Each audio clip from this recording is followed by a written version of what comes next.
music, Satan.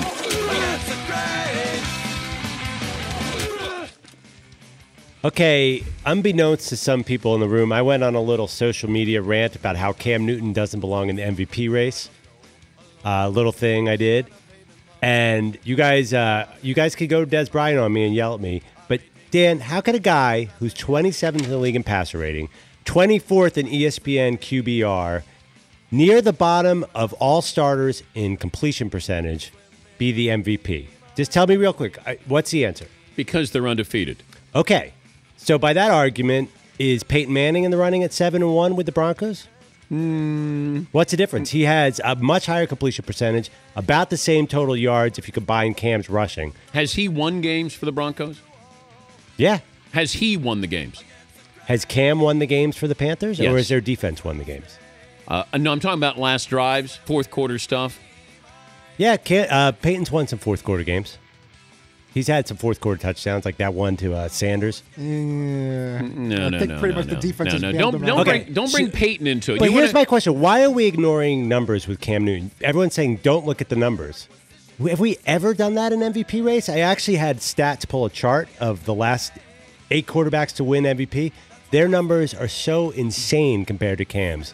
So I don't understand why there's an exception here. No one has explained it to me. Okay, but when we vote on the Heisman, isn't it the best player on the best team that usually gets strong consideration? But he needs huge numbers. It didn't used to be. Okay, give me the guy, the Heisman winner recently that doesn't have big numbers. What I'm saying before it happened with Gino Torretta, Jason White, Oklahoma. Jason White had monstrous numbers, didn't he? I assume. I actually don't have him in front of me, but I thought that was a big-time number guy. Okay. I think that we're all caught up in numbers. What do the numbers mean? Is Cam a very good fourth quarter quarterback? Does he not do enough in the first 3 quarters? You can make that argument here.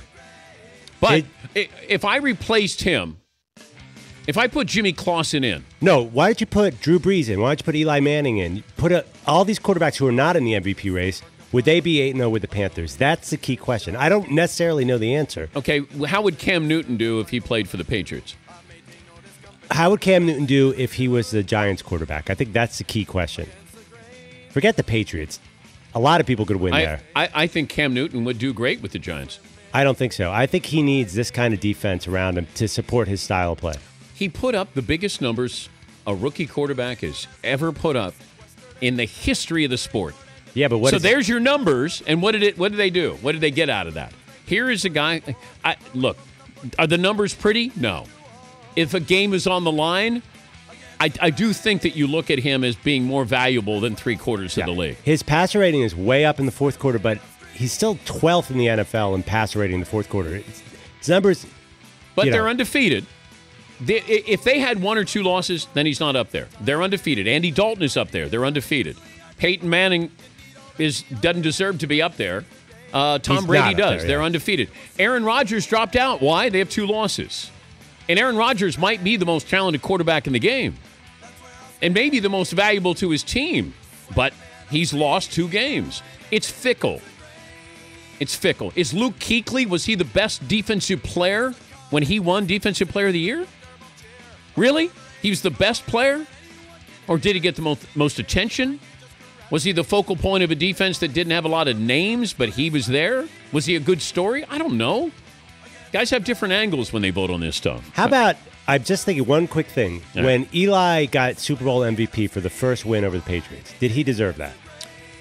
The defense did. Right. I think it's a similar situation where the quarterback's getting a little too much credit. But I've said before, the Broncos' offensive line, when they beat the Packers in the Super Bowl years ago, the entire line deserved the MVP. But the quarterbacks always get it. Yes, and that's wrong.